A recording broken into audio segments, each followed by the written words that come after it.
We are going to return now to the primary theme of our conference, which is, we can see, Vedic science and its practical application in our modern world. We will point out again that the Vedic science is immensely practical. It is also extensively proven and increasingly indispensable in this modern scientific age. Yesterday, we established that Veda is the fundamental level of natural law. The fundamental laws of nature, the mechanics of creation through which unity gives rise to the surface diversity of life, through which the field of immortality gives rise to the field of mortality. And we discovered that Vedic wisdom is, in modern scientific perspective, unified field. The Veda is the dynamics of the unified field identified by science. We also saw that the mind, human awareness, has different levels of structure in parallel to the structure of physical nature, from the most concrete and restricted level of mind to the maximally expanded state of mind known as para, as Atma. And that the Vedic technology of yoga, which is immensely practical, provides powerful techniques, proven techniques to draw the awareness powerfully within, to explore, directly experience deeper levels of mind, culminating easily in the effortless experience of pure being in the state of Samadhi, which is the experience of the Atma, our universal self. In terms of practical application to society, we saw that Vedic technologies are fundamentally Atma-based technologies, or in the language of modern science, unified field-based technologies. We gave an example that Vedic medicine, Ayurvedic medicine, is Atma-based, unified field-based medicine, far more profound, far more advanced than modern medicine, which is chemical medicine, because Vedic medicine treats the physiology in the individual at the level of unity, at the level of the Atma, and at the level of the finest material sprouting of the physiology, the level of the three doshas, the three prakritis, or the three quantum superfields in the language of physics. What about education? We're going to spend a little time introducing two very important Vedic technologies for the transformation of the world, India and the whole world. Vedic education, not surprisingly, is Atma-based education. It is unified field-based education. Vedic education is fundamentally, primarily, education for enlightenment. In conventional education, what gets presented are the facts of knowledge, the objects of knowledge, the content of knowledge. And typically in education today, only the superficial levels of knowledge are exposed to the students unless they pursue the PhD. They never have exposure to the deepest, most profound, most important scientific discoveries. It's a very partial education. Vedic education, Atma-based education, adds the field of consciousness, the field of the knower, not just the known, but the vitally important aspect of the knower, the development of the brain, the development of intelligence, the development of consciousness. This is extremely important.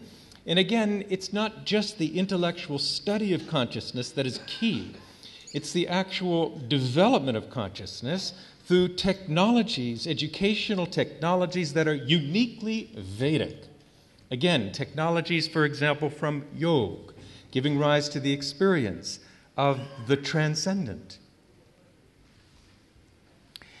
This experience of the Atma is vitally important for education because it completely transforms the functioning of the brain.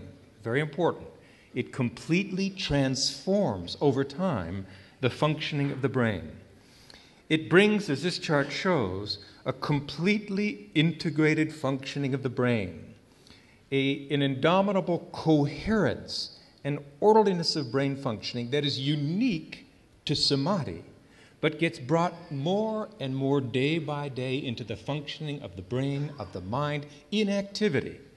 And this is important because orderly brain functioning translates to rising IQ, increasing intelligence, increased creativity, increased clarity of thought, clarity of speech, clarity of action, improved moral reasoning, learning ability, memory, academic performance, psychological stability, emotional maturity, self-actualization. This is an automatic result of Samadhi. Daily peep into the transcendent level of one's own inner self. There is no developmental tool for the brain nearly comparable to the experience of the Atma. Every student has to have this. The increase in IQ and intelligence is highly significant. No matter which measure of intelligence you prefer, all substantially improved. But there is more to consciousness-based education. There is more to Atma-based education than brain development, as important as that is. In addition to simply developing the capacity of the brain for clarity and knowledge and learning, it also, by taking the mind systematically through the different levels of thought to the experience of para, the parame vyoman, the Atma, and then back out into the world of thinking and back into the transcendent, what happens is over time we become intimately familiar with the structuring dynamics of thought. We become intimately familiar with the mechanics of thinking, the structuring intelligence that leads to the emergence of thought. And that's fundamental to education, absolutely fundamental to education, because if we are intimately familiar with the mechanics of intelligence itself, the mechanics through which thoughts arise and gain structure, then automatically every discipline, whether it's physics or whether it's mathematics or whether it's chemistry, whether it's physiology, whether it's poetry, whether it's computer science, all of these disciplines of knowledge are the creation of the human intelligence, human creativity. And if you are intimately familiar with the mechanics of intelligence itself, by becoming, through experience, intimately familiar with the structuring dynamics of intelligence arising from the Atma, then you are completely comfortable, really completely at home with all fields of knowledge. Because remember, all fields of knowledge, physiology, is the expression of human intelligence.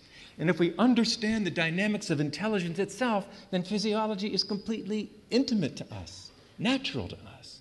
So this ability to be at home with knowledge is very important, and to feel you're completely adept at all areas of study. This is the age-old saying, know thyself.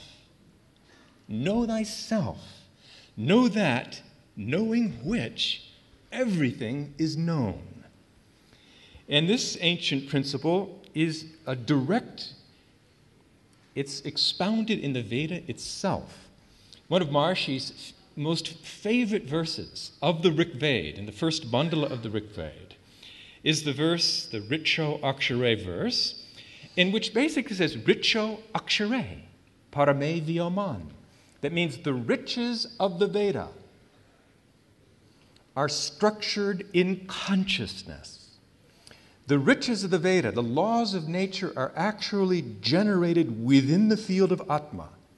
It's part of the dynamics of consciousness itself and the dynamics of expression, of unity into diversity. Similarly, you can show by that same verse, all the different branches of modern physics, all the foundational disciplines of mathematics, the fundamental theories of physiology, the foundational theories of chemistry, they all basically arise from the field of human intelligence, knowing which everything else is known. So we're going to be hearing some absolutely fantastic knowledge about how this is done, how Vedic education, Atma-based education, consciousness-based education is actually easily done with remarkable results by some of the experts at this conference, Dr. Susie Dilbeck, primarily the foremost expert in this system of education in the world. So again, Vedic education is Atma-based education. Vedic education is for enlightenment. Now that's a lofty goal, but an achievable goal. Vedic education is for enlightenment, and yet, Vedic education deals very effectively with the pressing problems in education today, deals with them directly. For example, stress and stress-related learning disorders like ADHD is a stress-related learning disorder that has to do with the underdevelopment and underutilization of the higher brain, the prefrontal cortex, the executive center of the brain, the controller of our attention. Under stress, the prefrontal cortex shuts down, and when the prefrontal cortex shuts down, learning is essentially impossible. Among children suffering from ADHD, even a peep into the Atma, practice of transcendental meditation for 10 weeks, 12 weeks, reverses the symptoms of ADHD, and this is big news throughout the world. This is a huge development. And because of developments like that, in countries like the United States and throughout Latin America and throughout parts of the world, including, of course, in India, Atma-based, consciousness-based Vedic education is being embraced by the schools, the public schools, in San Francisco and in New York and in Los Angeles and San Diego and all over the world. Hundreds of schools in Latin America involving millions of students have incorporated Samadhi, Atma, the yogic meditation, because of the results that it brings. And that's remarkable, because schools in the U.S., I think especially, are very conservative. Anything that sounds metaphysical, anything that sounds, frankly, too spiritual, actually spiritual at all, is forbidden due to the constitutional separation of church and state, so to speak. But they do not have a problem with yogic meditation, transcendental meditation, transcending meditation, because it is not taught necessarily with a faith. Really, the Vedic technologies transcend faith. They are for all faiths. They are universally effective for any human being. And when introduced into a school, you have this remarkable turnaround in academic performance, remarkable upsurge in academic performance, a remarkable reduction in problems, such as suspensions. The first school in San Francisco to incorporate Atma-based, consciousness-based education had the highest level of problems and gunshots and absenteeism and suspensions from school of any school in San Francisco. And when this consciousness-based program, the experience of this consciousness-based education was introduced, the suspension rate, which was very large, dropped within a year and a half to the lowest suspensions in all of San Francisco. It's really a remarkable thing. You'll hear more about it from the world's expert on this today and in the next 2 days. Let me switch to defense. Very important area of life is the protection, the security of every nation. What is Vedic defense? Vedic defense is based on the Vedic expression from the Yoga Sutras, Heyam Dukkam Anagatam. That means avert the danger before it comes. Prevention. That really means preventing the birth of an enemy, preventing enemies from arising. And this is achieved through a strong, coherent, sattvic, integrated national consciousness. Let me explain. It is well known in the science of conflict and conflict resolution that it is societal stress that breeds crime and social violence. It's political tensions ethnic tensions, religious tensions, which can build up in society, and if they build up unchecked, will inevitably erupt as violence within a country or at the border of the country. We know, of course, from extensive research, and there'll be some remarkable research presented later today by Dr. Robert Schneider and other great medical experts who are here, meditation reduces stress profoundly. More interestingly, group meditation, by which I mean collective transcending, powerfully diffuses, it relieves social stress.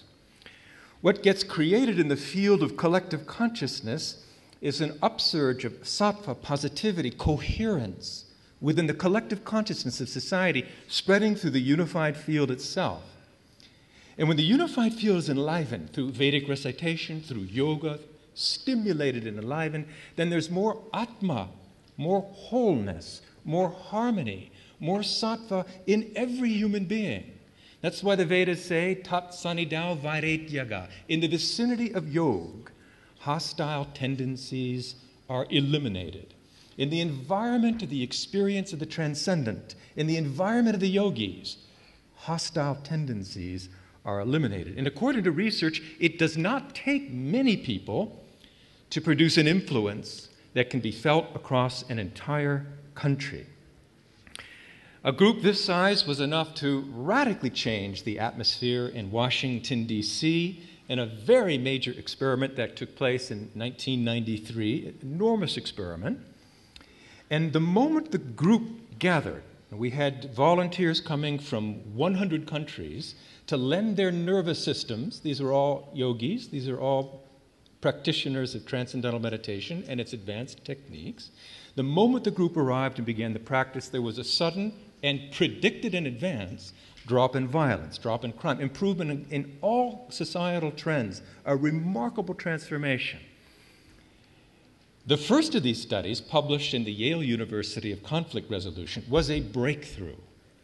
This looked at the Lebanon War, violence during the peak of the Lebanon War. The war was raging year after year, and it peaked in the early 1980s.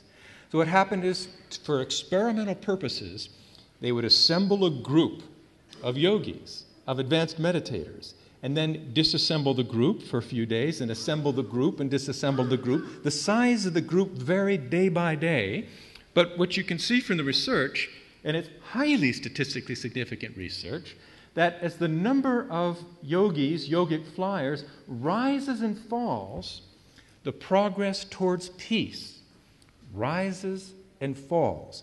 A remarkable correlation. 80% drop in war deaths, 80% drop in war injuries, reduction of violence, progress towards peace.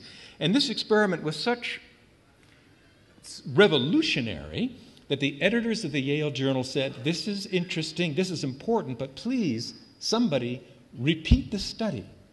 This study deserves repetition. And over the next 2 years, 7 repetitions of the study took place, all of them highly statistically significant, 80% drop in war deaths, war injuries. The confidence, the statistical confidence of this study is overwhelming. The same technique has even used to reduce global terrorism when the size of the group is sufficient magnitude. About 9,000 yogis together can produce this effect. This Vedic approach to peace is scientifically extensively validated. There's no alternative approach to peace, whether political or diplomatic or military, that has a comparable research record of success. It has the support of the great giants in the world of conflict.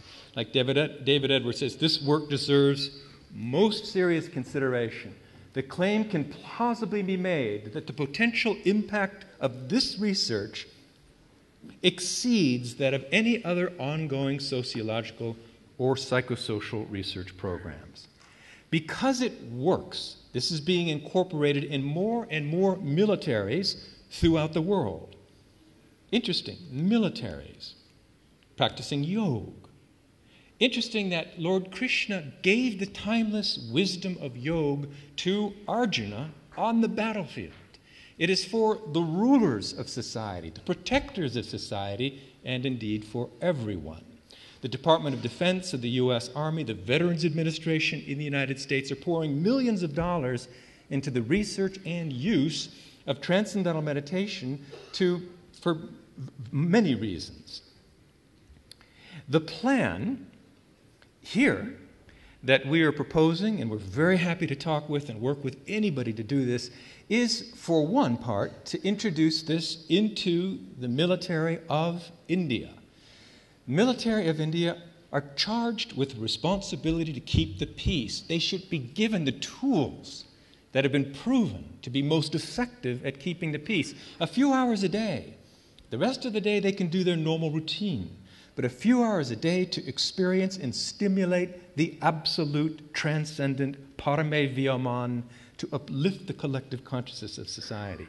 The result of this will be, according to research, a marked reduction in crime, domestic violence, and social unrest immediately, within 60 days. Improved relations with neighbors, reduced violence, and increased security at the borders.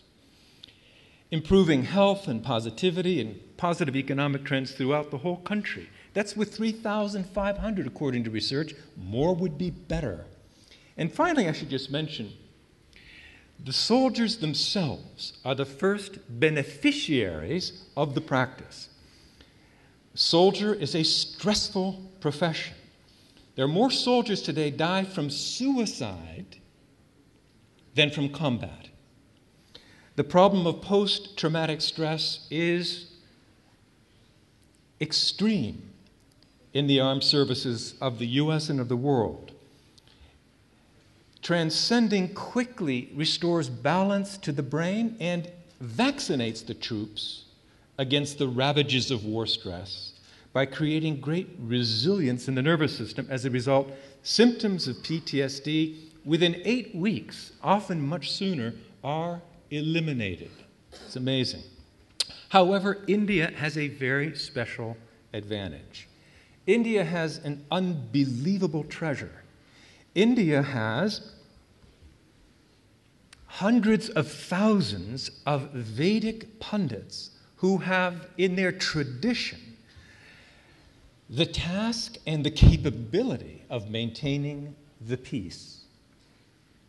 By combining yoga, the experience of the transcendent, and yajna, and Vedic recitation, which has its own enormous purifying power, really can transform the destiny of an individual, can transform the destiny of a nation. We'll be considering a little later in this conference how actually yajna works. Is it magic? Is it science? Is it a little bit of both? But it does, and it's remarkable. And yajna becomes powerful with yoga. It's not enough to recite the sounds of the Veda on the coarse, tired level of speech. Take the awareness in where thought is powerful, where a mustard seed of faith can move mountains, that level of thought, at the level of para and pashanti, not vaikari. Yoga makes yajna powerful. And one of our great goals, and we enlist the support and help, we need the help of everybody here, we want to build this campus, which is the geographic center of India, the Brahmastan of India, up to 9,000 full-time Vedic pundits, at least, more than what is necessary to bring a huge uplift to the country of India, which is very important, but large enough to create a significant influence across the entire world, according to actual published research. So that is Vedic defense. It is Tat Sanidao Vairetyaga, it is Heyam Dukham Anagatam. Let me mention in closing rehabilitation, just to say that society has members that need help and rehabilitation. Vedic rehabilitation is very powerful at rehabilitating those suffering from drug and alcohol abuse, those who are involved with crime. And in maximum security prisons in the U.S., as unlikely as this may seem, people whose intellects are completely clouded with ignorance, even they can gain a peep into the transcendent, enough to gain enormous relief and marked reductions in future crime. And this is a phenomenon that has been widely studied and published in the scientific literature, and it works. It's a great blessing for any country. So let me conclude. Vedic science is hugely practical in every field. It is extensively proven. It is indispensable today. Vedic technologies, whether yoga or yajna or Ayurveda or Sthapatya Veda, are Atma-based, unified field-based technologies. Vedic civilization is Atma-based or unified field-based civilization. Maharishi conceived of an enlightened world. He called this the global country of world peace. It is an enlightened world of Brahmi-Chaitanya, a world of unity consciousness in which the scientific truth of the unity of life is a living, breathing reality in daily life. The global country of world peace is designed to be a global home for peace-loving people everywhere. Vasudeva Kutumbakam. The global country of world peace is global home for peace-loving people everywhere, which is Ram Raj in our generation. Thank you.